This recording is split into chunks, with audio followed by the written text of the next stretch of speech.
Okay. Yeah, just quickly, we'll introduce ourselves. We are members of a multi-stakeholder working group, which means governments, private sector, and academics and civil society groups working on a working group is called an Internet Free and Secure. It's a working group of the Freedom Online Coalition, which if people remember is an initiative started by Hillary Clinton when she was Secretary of State in 2011. And we'll get into all of that, but just to tell you why we're here. And I'm Mallory Nodal. I'm with the Association for Progressive Communications. I'm Camille François. I'm academic.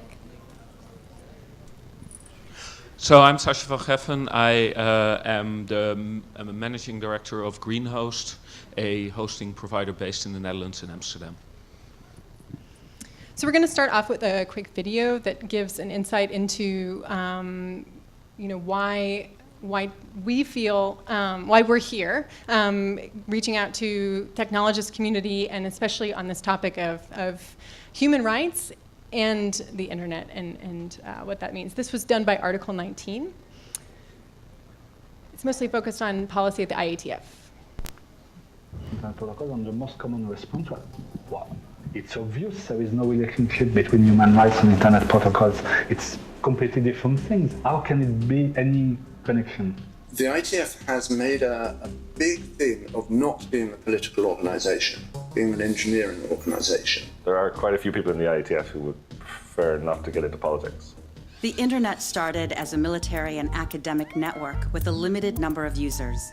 Therefore, it was implicit that users could trust each other and that they shared the same objectives. This was its foundation.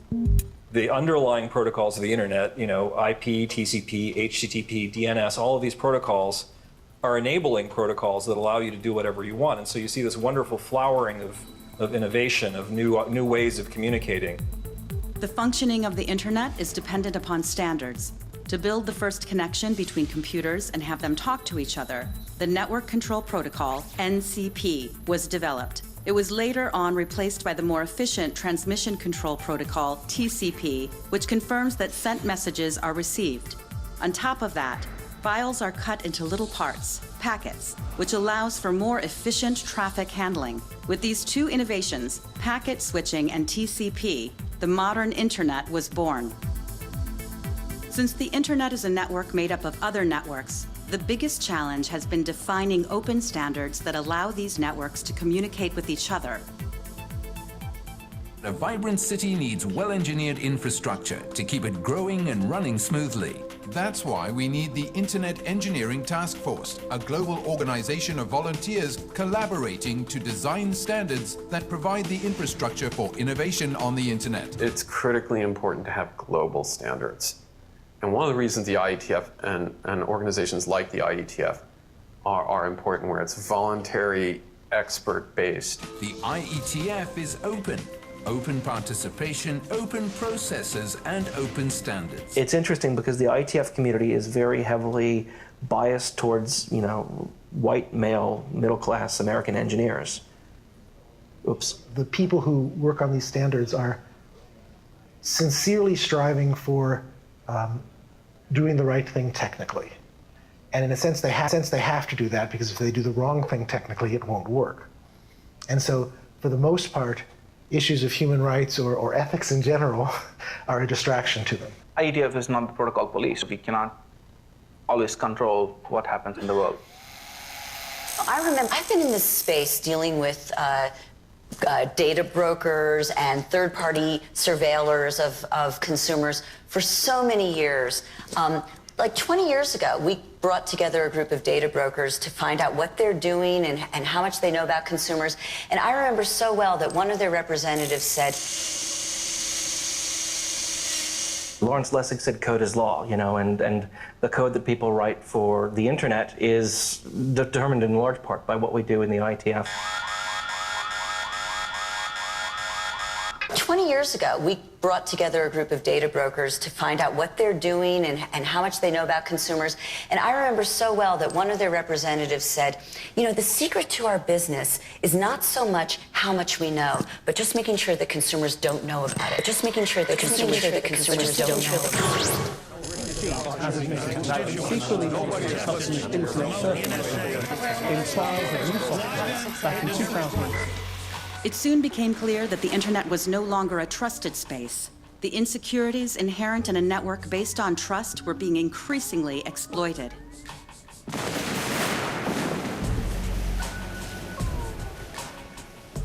The internet works because we have machinery that's designed that implements particular ideas, particular protocols, particular rules about how communications work. And if you do something that violates those rules, your communication won't work. We now need to think what the future internet should look like, what we want to keep and what we want to leave behind.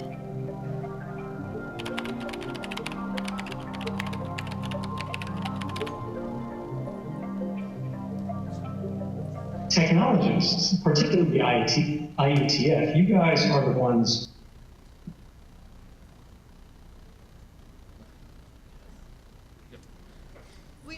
You can go on, you can find it online. It's called Net of Rights. But we wanted to show an example of the kind of bridges that are being built between policy and human rights and technologists, which is also something that we're doing. So it's an example of the kind of stuff. And you can see this is obviously aimed at the policymakers because it's got a lot of technical knowledge that was obviously you all understand. So we're here. Let me explain some more context that I started at the beginning. We're here on a mandate for this working group to promote a human-centric notion of cybersecurity. If you look at sort of the North American model of cybersecurity, it's all very related to it's securitization. It's sort of building off of the Patriot Act. It's kind of cyber terrorism. If you look at Europe, it's a lot more about markets and why the internet needs to be secure. And everywhere around the world, we're missing this human element. So like presumably, we want infrastructure to be safe because at the end of the day, so humans are safe. We want markets to be sound because that promotes prosperity for citizens, but this is not an explicit goal of cybersecurity. And so we're really, we're raising these questions in all sorts of places. We've had, like our working group is bigger than us, of course. We've had events, Eurodig, at RightsCon, at several different places. This is just one of the stops along the way, and particularly we're here because as members of that working group, this is sort of more our audience. We're technologists, academics studying technology, and so we, as a part of this, we actually want to have more discussion than to actually present anything because as part of our mandate, we actually want to improve the work that we're doing to make sure that it's useful to you all, actually, to hackers that are already kind of interested in human rights anyway. So I'm not going to say much more other than you can find outputs from our working group that has been going on now, what, 2 years? More than 2 years. So we defined cybersecurity. So the definition that we created that defined cybersecurity in just a couple sentences put humans at the center, and that we've been promoting, and it's been picked up by a couple of different places, saying this is a good example of how we would define cybersecurity. The other things we've done is write a series of articles and analysis that connect this work in other spaces, like the IETF, like the UN, various places. And then we have a set of policy recommendations that we are shopping around to policymakers actually writing cybersecurity related legislation to give them an idea of the best practice. Do ask lots of people what they think and involve lots of people. Don't sort of frame this as humans are threats. That sort of thing. It's like a whole set of them. So you can find those things on the Freedom Online Coalition website. I'm going to turn it over now to Sasha here, who's going to talk a lot more about the connection between technologists and the work that we're doing. Yeah, so first of all, I think you've heard the word cyber more than you would ever hear in any kind of conference that deals with actual cyber stuff. Of course, we, at least as academics and technologists, don't really like that term, except for if we're describing some fiction from the 80s and 90s. But on the other hand, cybersecurity and all the terms that are prefixed with cyber are the terms used in the political debate, and that's the debate that makes the rules on what we can do, what will be filtered, tapped, and stored for the next generations. And so if we don't use those words, the people that we want to change their opinions of will not really relate to it. So that's to explain why we've been burdening you with this like terrible cyber thing. So the rest of the day, so during this talk you will hear it more and more. After that we will probably only talk cyber in the way of cyber. So one of the things that we actually really want to achieve as a working group, and that I firmly believe in, is to get the notion to technologists as well as cyber policymakers that the end user or the endpoint in computer security is actually the most important point to protect. And that actually directly makes it a way of protecting human rights as well. So this means that protocols should not be, and techniques should not be insecure in the way they're built. End-to-end encryption should not be forbidden in law. It has all these kind of like very deep implications based on a very simple premise of this cybersecurity to protect the end user and not only to protect the interests of like large corporations or governments.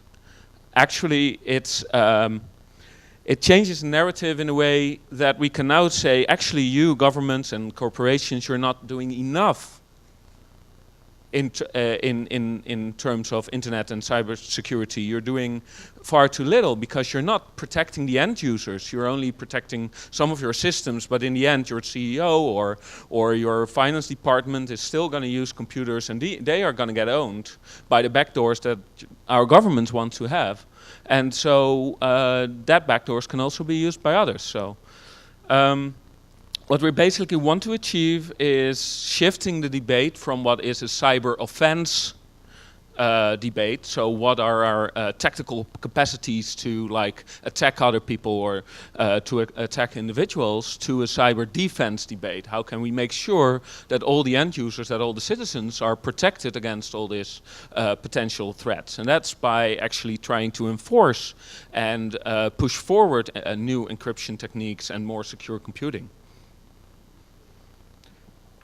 So I think it was in our last, we did a round of discussions about this subject with other groups like policy and technology groups. And in one of those groups, I remember Bruce Sneyer being around. And he perfectly, I think, summarized what we are trying to do, but saying it's actually, so it's not security versus like human rights or like freedom. It's basically all security. It's the security of the end user versus this and other levels of security. So, and as he phrased it, he said, if I remember correctly, it's all about security, stupid. So with that, I will hand over to Camille, who will get back, I think, a bit more into the whole cyber narrative. Oh no, don't do this to me, Sasha, it's not nice. Okay, so I think we were trying to have a workshop-y conversation, kind of like more participative debate, which is hard because of the configuration of the room and because I can't see any of you. So to do what you're asking me to do, Sasha, it's true that the fun part about the cyber debate is there's basically two approaches, right? The usual one that we're used to is the only way we use cyber. It's like the cyber libertarian approach, right? It's this idea that, it's very John Perry Barlow idea that in cyberspace, internet sovereignty doesn't apply. Like the government can try to catch up with what people are doing in cyberspace, but this is really a space of freedom.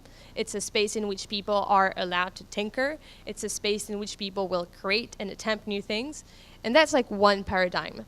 And we were kind of like living in this bubble world, and it was kind of cool and everything. And then we, sort of realized that not everyone was thinking about it like this. And it became apparent and very clear that there was another paradigm, which was the exact opposite, which is what I call the cyber warfare paradigm, which is, well, actually, the entire domain of cyberspace is a fifth domain of war, and it's all a legitimate area for securitization, for militaristic intervention.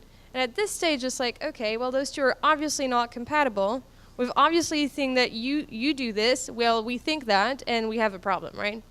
And so at this stage, people say, well, there must be some in-between in which we discuss what's the appropriate rules of engagement for governments in cyberspace, and what's kind of, the area in which we believe that there can be security, there can be military intervention if needed, but in a way that doesn't trample human rights and our freedom. And this is sort of like, a beginning for this working group that says, okay, you guys are going to think about human rights and cybersecurity. And so around the room is, people in, as you said, government, not all the governments. It was shared by the Dutch government. There was the Canadians were there. The French were not there. I'm French, so I'm allowed to, everyone's allowed to poke holes at France, but I feel entitled to. The US was there, and we had a couple of people were activists, academia, businesses were there, big NGO, digital rights NGOs were there. And so at first we said, okay, what's the relationship between human rights and cybersecurity? And some who will remain unsighted were like, well, it's obvious story, which is, we have human rights, and then when we need cybersecurity, sadly, we make decisions, they have a bad impact on human rights. That's okay, because sometimes it's war or terrorism, and it's needed, right? And so that was like first stop on the road saying, okay, it's true there are people who think like that. We don't think it makes any sense. We want to shift this paradigm, and we want to say, human rights and cybersecurity are really like mutually reinforcing. It's not, you drop one, you get the other up. It's really, you can't have human rights if you don't have cybersecurity in this world, because if you don't have a secure connection, you lose a right to freedom of expression. And generally, we should think of them too as mutually reinforcing. So that was our first stop, and it wasn't so easy. Like it sounds obvious for where we are, but it was a big conversation saying, okay, why don't we put off the table this idea that there is security versus privacy tension? Why don't we just admit that this is a continuum and want to build on that? And then the rethinking of the definition was kind of fun, because ultimately the people that these recommendations go to are people who sit in government, and their question is like, okay, I'm in charge of cybersecurity, or I sit within the army unit that is in charge of securitizing, cyberspace, a cyber warrior unit. What should I think about human rights? How should I start thinking about this? How does it impact my business? Like, what are the questions that you guys want me to run through? And so we became this question about norms, right? Like, what is it that we want to put on their desk as like, we're going to build in these reflexes that everything you do has an impact on human rights, and this is where we want you to start. And so same thing, I think we think here, like today in this room in 2016, we're like, yeah, this is very obvious. But it wasn't, and it's a process that took forever, right? When you think about when people started working on, like, the beginning, for instance, of the big industry that sells spyware to governments to spy on human rights activists, the beginning of all the cyber warfare paradigms, the creation of all these cyber warrior units. I mean, I do cyber warfare, so I'm a bit heavily on not as in I conduct, but this is an area of interest for me. So I'm a little bit heavy on the military side of things. But when you think about everything that has happened in the securitization and the militarization of cyberspace, it really started in the 70s, and it took up until 2013 for people at the UN to say, hey, human rights apply to cyberspace. Like 2013, right? So we're building on that. And even when we started doing this, people say, okay, human rights apply to cyberspace. Okay, how? And the okay, how is kind of the question that we wanted to discuss and unpack. What are the points that we need to hit? Where should we focus at? What do we want to make a norm, as in, what are the things that we want to ensure that everyone who operates in that space prioritizes and think about? Now, I don't know how we make a debate in that room, but Sasha, you're good at this, so back to you, man. Should I give some questions? Yeah, so if we can get the lights up, maybe we can use the rest of the time to actually talk about what other people want to know about and have questions about, and some things that could help. We can start with a couple questions. Like, you can tell us just why you came, why you thought it was interesting, because you had the wrong room and the schedule was wrong. You can say that. You could also maybe talk about like outputs from a working group such as ours that you would find to be useful in the world, and your perspective on that. I think that we would maybe get a lot out of that, and we'll take it back to our working group. So I saw a hand in the back and then a hand here. Is there a microphone for the audience?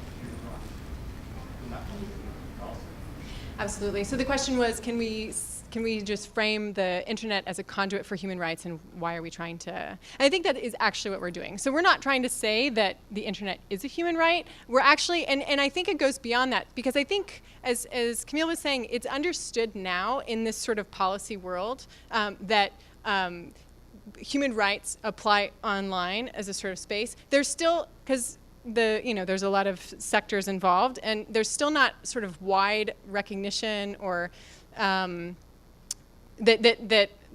there is really not a whole lot of separation between the internet and our real lives, like that's sort of eroding. But anyway, so I think, but more what we're fighting against is this notion. It's actually, you can see it outside of the internet for a second. So the Patriot Act, it's like we're inundated with this notion that if we all want to be secure, we need to give up our rights from time to time. It's mostly about the right to privacy. So like, we should be okay with surveillance because it helps catch people who would make us insecure. So we're fighting that in this sort of internet context. So we see this a lot, and so we're going so we're going to policymakers and we're saying, if you want your cybersecurity policy to be rights respecting, you can't just, as the EU just did, 2 weeks ago, released its cybersecurity strategy, has I think 16 points about mostly markets, and then the last point, which I think they might put on every single thing they do, which is about this: everything that we do in this context needs to respect human rights, right? Or the Universal Declaration of Human Rights, but without giving it like deep thought, right? Without thinking that, maybe the reason why we want to have a secure internet is so that people can enjoy their human rights. So we're trying to recenter humans in this entire debate from the ground up, which is quite the struggle. Go ahead. Yes. Yeah, and to give like a first step context, the first was like, okay, they think that no rights apply at all. Okay, we're over that. Then they were like, okay, maybe we can craft like internet special rights, like, okay, you got rights, but we're gonna make it special for the internet. And we're like, no. There's a thing called the human rights. Like, it was hard enough to get out the door. The people agreeing on it, like, it's a legal framework. It's pretty good. Like, now let's use that and apply it to internet. So we're like, okay, human rights apply online as well as offline. Big win. But now what does it actually mean? It's really hard to get to the details, right? So once you've said that, and you have people who agree with that, but then they're like, even though that is the case, massive internet shutdown when we think there's a little bit of unrest in a country is totally right? Like, it has no overlap with freedom of expression or anything. And you're like, so it's like the bringing it down to a level of detail when it becomes helpful, and when it becomes applicable to specific situations. Maybe it's massive internet shutdown. Again, maybe it's the export of spyware that governments buy to spy on and hack onto human rights activists. The bringing it down to where it matters and making norms applicable to the reality of situations that people face is really like the last leg of the effort. Just to very shortly add to this, I think.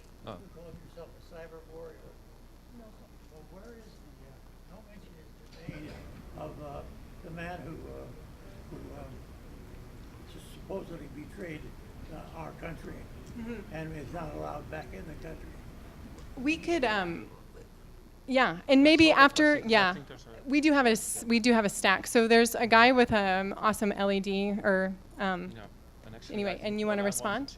Okay. Yeah, what I wanted to respond to actually touches upon this. I think actually there's a lot of people in this room that might be tomorrow's threat, at least to like upcoming administrations, to upcoming threat to national security. And of course, every law will like fit to the human rights model because we all want to uphold it. But then, of course, there will be national security exceptions, and then everything becomes a national security exception. And then, like finding some information that actually are blatant human rights violations and posting those online is a threat, of course, to national security of one or many countries. So you here in a room are technologists. You're not so very well understood, especially not by policymakers. That is why videos like this explaining the internet is necessary, even to people who are policy making on cyber. So, but the other thing is also true. We have always, for a long time, have turned our back to all those people talking about cyber this and cyber that, because, you know, it's not so cyber what we're doing. But at the same time, we are also in a position where we might become like the next group of people that is going to be like watched upon, because, you know, we know the stuff that actually make the world run, because when we made that stuff, people suddenly decided that it would be a good idea to run the world on it. So, and this is not something that I'm just making up. I mean, it's something that you can see in the way hacking is depicted, in the way people are like lawmakers, but also law enforcement is responding to people tinkering and hacking, and even not even doing things that are close to anything that should be illegal. And this is something that is gonna go on, because people are, like some people among us and some people being technologists will hack into other systems and maybe do bad things, and that will be taken to all of us. And if we do not intervene in these policy debates and do not like try to help steer them in the right directions, or educate policymakers in what this technology actually means, then in a few years we're all fucked. Oh, sorry, we're in the US. We're all screwed.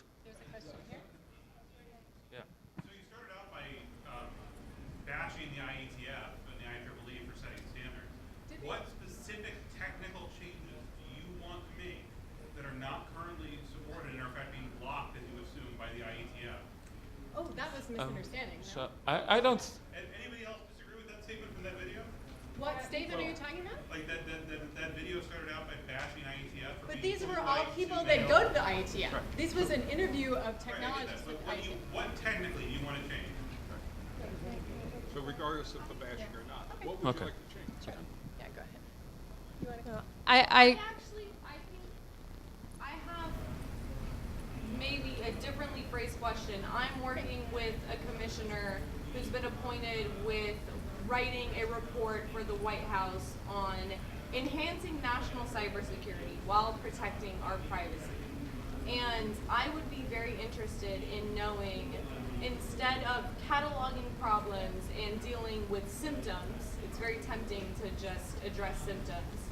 How can we address underlying issues? What may be a direct recommendation that you would make, if you could, to the White House in terms of enhancing national cybersecurity while protecting privacy, or just advice that you would give to the commission members who are tasked with writing this report? Right, we can take them as separate questions. I see some overlap, but not total.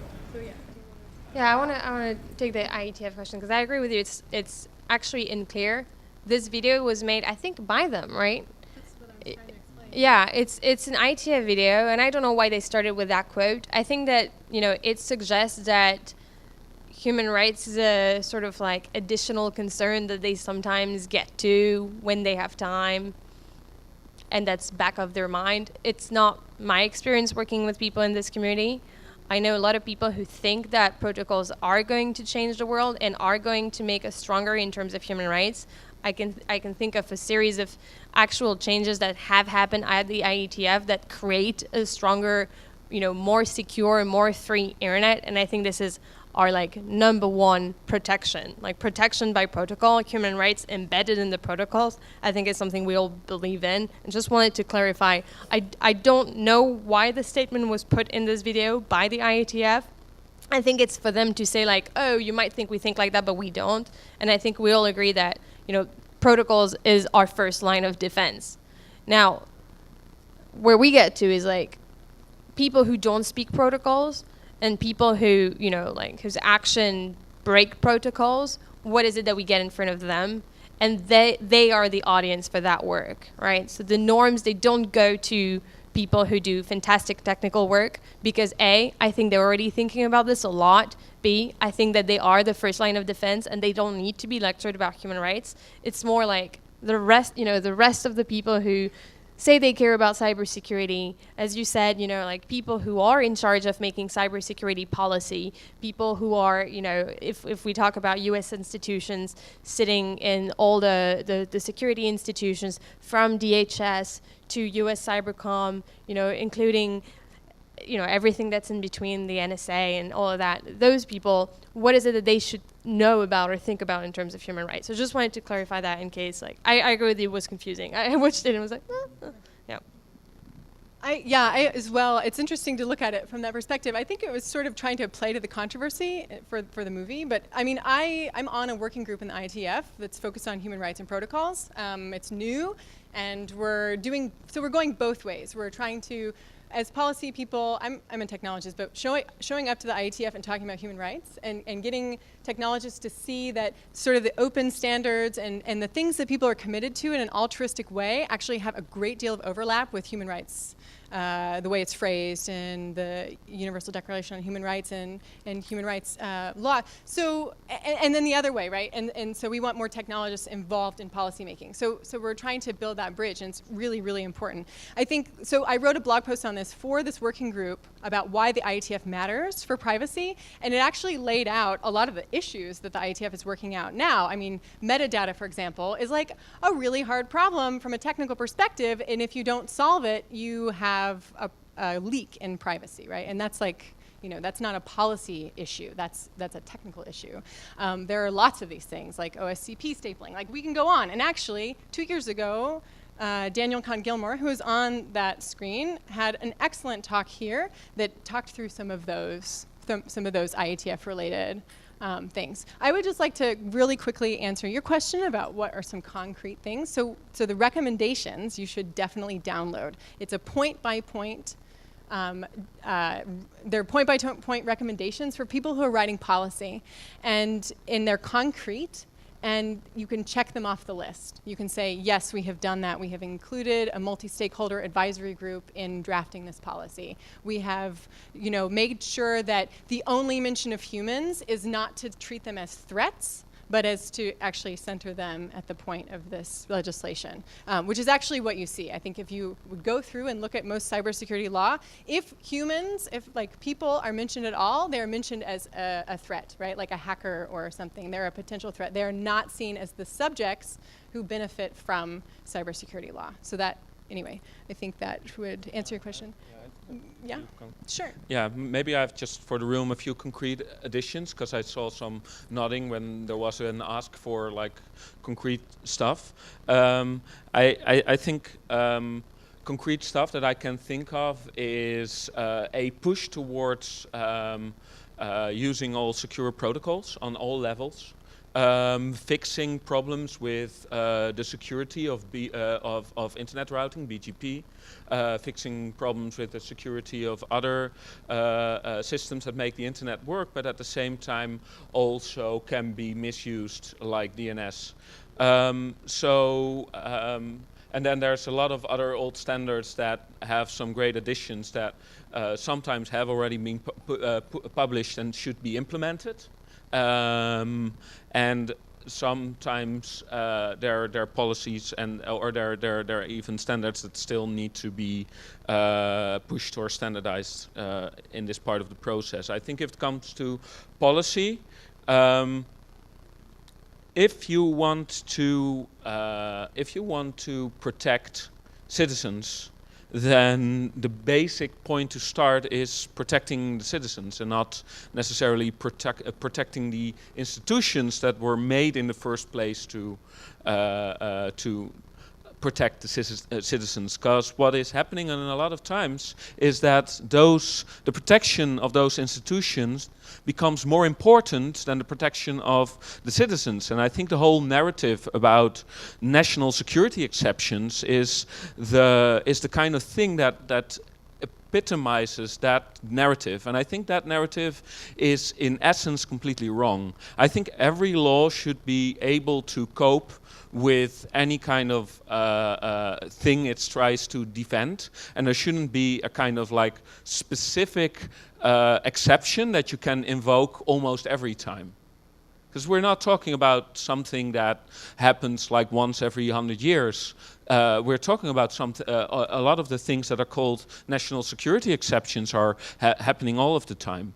And then you can say, yeah, but the world has changed. Yeah, well, we've seen we saw a lot more deaths even by terrorism in the 80s than we're seeing right now. And I'm not saying that the world is a fun place and that we should not that we should build our systems to like aid everyone in doing everything.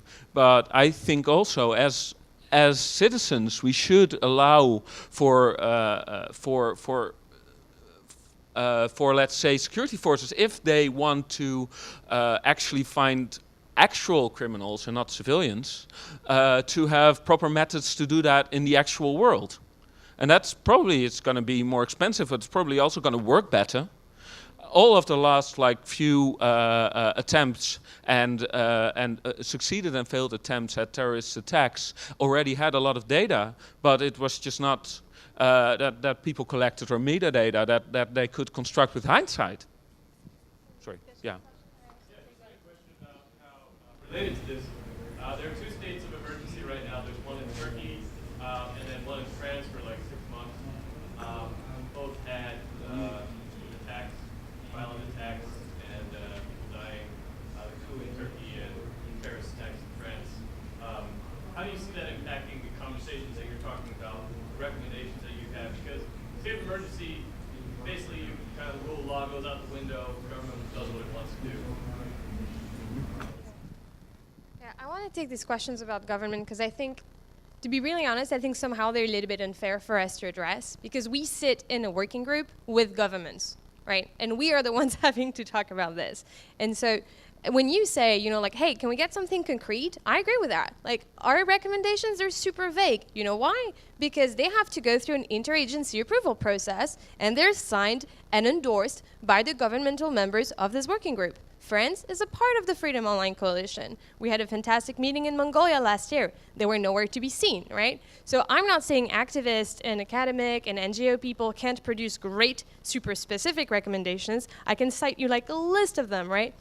The necessary and proportionate principles are fantastic work done by NGOs to actually get more clarity and be very specific on how the overlap, between surveillance and legitimate access and privacy works. Now what happens is when you put government in the room and say, okay, now let's work on this together, and at the end of the day you're going to have to do something, and you're going to have to look at it, you put it through the interagency agreement process, but then you sign it and then you live up to it, then this is kind of where the conversation gets more complicated. Now we can talk a little bit about why the State Department people who've been, at least on for the government people who we interacted with have been really, really great. They've actually pushed stuff forward, but it's complicated because governments have multiple people involved in this decision, and there's always a way to say, well, we totally agree with that. But then those people who are on the, state of emergency side of things, they have a completely different discussion, and this is in their backyard. So when you say,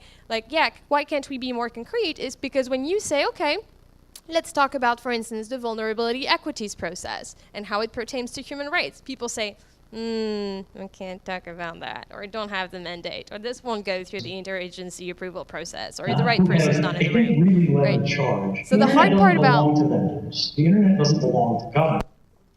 Yeah, so I think it's a really good question because, like, let's bridge the gap between what great, fantastic activists, NGOs, academic, and well-intentioned people, including the State Department, including very well-intentioned government people, can do when they sit and agree together, and what becomes an actual norm that they're willing to endorse and follow. Now, if anyone can help us, like, illuminate what happens in that gap, and how do we manage to have, like, great conversations, great guidance, and then nothing but vague norms, and then we're left saying, like, we do want to shift the paradigms, and help us help us understand, like, how we can better plug these two ends of the spectrum. There was a question over here. Yeah. So being in the United States, we haven't signed the conventions related to disability, discrimination against women, or convention on, like, protecting the children. Is there some sense that the United States not being a part of this is holding back the implementation of those human rights conventions internationally? And if so, what's the impact on the internet? So I can think for ADA compliance on websites, very few websites are available to the blind. Being an example. Absolutely. I mean, I'll speak more generally about this issue of signing things and then follow-up. So that is absolutely a consideration. What if they don't sign? I'm actually going to talk about what if they do sign and then what, because this is this happens, right? So the Freedom Online Coalition, I told you, was set up as an initiative of a few countries, the United States being the major one, in 2011. And so it's so you have to be a state, so it's a member state organization, coalition. There are 23 members, and then they sort of invite civil society, academics, and technical people, randomly to come and do things like a working group. There was a really great moment when they had the Freedom Online Coalition in Tallinn. They had a Tallinn agreement come out, and if you read it, it's quite good. This is pre-Snowden. There's stuff in there about surveillance. Like, it's really solid. There's been zero, and all the member states signed it. US, Canada, Australia. Can we go through the Five Eyes? They all signed it, right? But there's been no follow-up. There's been no revocation of membership because of, like, shady practices. I mean, Tunisia's on there, like, all kinds of things, right? So no real accountability. We're so far back in our working group that we can't even get our recommendations to be signed by the 23 member states. We're still just sort of like, as a working group, which, to our credit, has been a collaboration with Canada and the US. We have also the Netherlands, who are like shining stars comparatively and have really greased the wheels. Oh my God. Some of the other working groups have, like, Britain, which I hear on another working group is even worse than working with the US. I mean, they really stonewall some things, like, about trying to get, we couldn't mention surveillance. How do you have cybersecurity focus on human rights and you can't say the word surveillance? That actually made one of the co-founders of the working group leave. So there was a controversy about that around at the Mongolian meeting. But anyway, so I mean, just to your point, like, I think sometimes we are really focused on these sort of things where people sign on and they accept and so on. But I've found just generally in the policy world that even then, like, there's just so little accountability and follow-up that that's, I think, why we're desperate for some more concrete goals we can get out besides these sort of recommendations that people sign on to but then don't actually follow up with. So, like, ranking digital rights is a really good initiative that tries to score people. You've also seen the EFF, like, they score people for various things. I mean, like, that kind of stuff seems to be a bit more effective because you're actually getting the output, not just, like, the promise, right? So if people want to take our norms and then create a scoring card and then run the country through this, this is a great idea. But I just want to, I just want to highlight, though, that, to Canada and the U.S.'s credit, they showed up. Like, there are a lot of countries who are part of this coalition who never showed up. That's, yeah. So I think there are some more questions.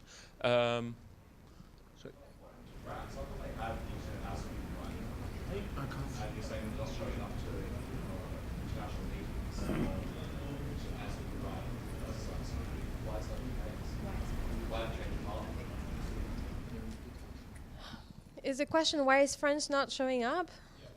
Oh. Do I get to answer that because I'm French?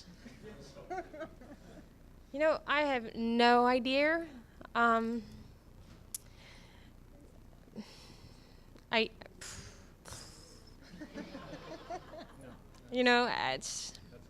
Who has shamed them into not showing up? Not many people either, right? Like, yeah. No, we tweeted about it, but yeah. I mean, I don't think anyone's on the hook for showing up and for making anything like happen. Yeah. Yeah. Beyond recognition, what are your proposals and strategy for enforcement, given that human rights law is often limited to only applying to state actors, and humanitarian law, international humanitarian law, only takes place in times of conflict. Cyber conflict is so hard to discern when so much of it is covert. How do you bring that up? So I think for me, but that's mostly, I think, from my standpoint as a technologist, is what I try to achieve at least is that if we now develop sound encryption for end users or for either data in rest or data in transit, that those are not going to be forbidden in 5 years. That to me would already be like a major thing to achieve. I think we're at that point where we can't just, and that's what I was trying to say, I don't think that policy is going to save the world, but it's also not, I'm sorry for your Silicon Valley folks, it's also not technology that's going to save the world. And it's also not law or anything else. So if we want to keep the world a bit sane and or improve on it, then we should work on all the fields. And I think what we are trying to do here is at least make sure that things are always shifting in one way, right? It's always like intelligence agencies, police, military getting more power and not necessarily getting less, right? It's very hard to shift things back from that perspective. So trying to change this narrative and talking about we should protect the end user, and that should also be a goal of policymakers. So that might even be saying, well, if you're handling any kind of private data, then all the connections should be encrypted, and that is something that the companies that are handling the data should do, et cetera, et cetera. So it's this kind of things, I think, that could help getting a better defense on the very outskirts of what the internet is, like the end user. And if the end user is better defended because we have a more secure internet and a more secure computing system, and even talking beyond that with the kind of Internet of Things, also more secure fridges and any kind of instrument that can be used to kill people, that you just have in your home with an internet connection on IPv6 without any way of protecting it from others, like turning it a bit down so your food goes to waste or worse. I also believe in the small step strategy. If you get them to say, okay, I signed this document, I made it as X government in collaboration with people, and that's going to be my norm, then the next best thing is like, okay, what's another document that outlines norms for you that actually serves as a guiding blueprint for an organization that's concerned? A good one is a national cybersecurity strategy. All these countries have national cybersecurity strategies that they publish, they share, it's best practices for them, and their cybersecurity agencies actually are in charge of abiding by this rule, right? So if you get them to the norm and then you look at the national cybersecurity strategies, the US one's actually pretty good, but if you look at the French one, there's no mention of privacy, no mention of freedom of expression, no mention of human rights whatsoever. And so if you're someone who works in the cybersecurity agency, you legitimately can say, I'm sorry, I've never heard about human rights. And it's true, because none of the documents that actually set out a blueprint for the job you're going to do mention any of that, right? So if you get to the norm, we can look at what's the next best thing that's actually going to be used by the practitioners on the government side that is supposed to determine their strategy. I'm not saying it's going to save the world, but I think it would be a good first step. I'm definitely not saying the national cybersecurity strategies will save the world.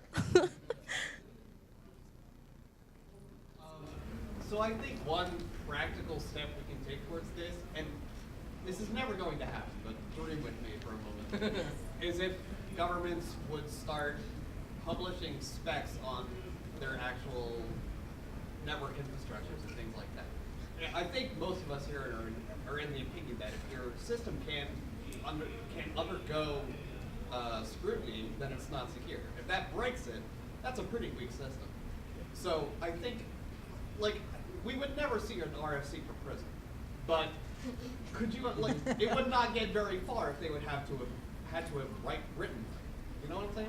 That's right. Like, so I think if we can kind of enforce some sort of documentation of how they're interacting with the nation's information systems, I think that would go a long way towards abuse of that system. Yeah, and I think that's a really good idea. And something that, just sort of in my experience with internet policy generally, that sort of less developed countries would be way more open to. I mean, I think you see a lot of like open legislation initiatives, like in Latin America. It's happened a bit in Europe, I guess. But you know, like I think a lot of where this sort of pretty weak feeling like policy work is actually quite impactful is in countries that don't really have cybersecurity policy yet. And I think those kinds of new ideas or something, like going out on a limb, like really looking at this from like an RFC, like putting it in that way is actually quite a great idea. Would maybe be something that people would consider. I mean, I think, you know, the thing is,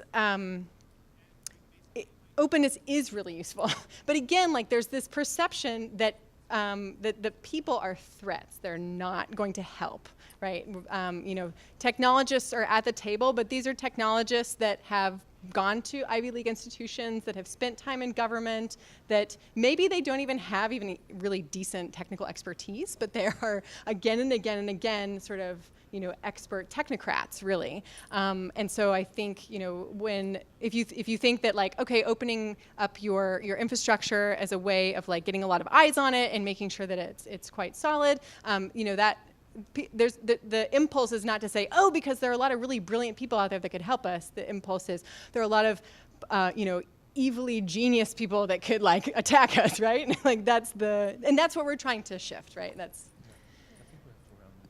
okay. Yes, you may. Yeah, one thing I think you're getting to a core piece of the puzzle we're trying to solve is that all these things are absolutely horribly overclassified. And more often than not, governments show up being like, yeah, we need to have a real debate about that. But I'm sorry, we can't tell you anything is going on, right? And so General Hayden, for instance, who's a former director of both the CIA and the NSA, was asked about cyber operations. And it was like, yeah, that's, you know, definitely something we need to talk about. And he admitted that that thing was hideously overclassified. He said hideously overclassified. I think we have a real transparency problem, and the root of the transparency problem is how governments decide to classify things pertaining to cybersecurity and how that hurts the human rights debate that needs to happen in that space. That's a very good way of exit. Yeah. Oh, that's our exit statement? I think so. Working group out. Thank you. Thanks.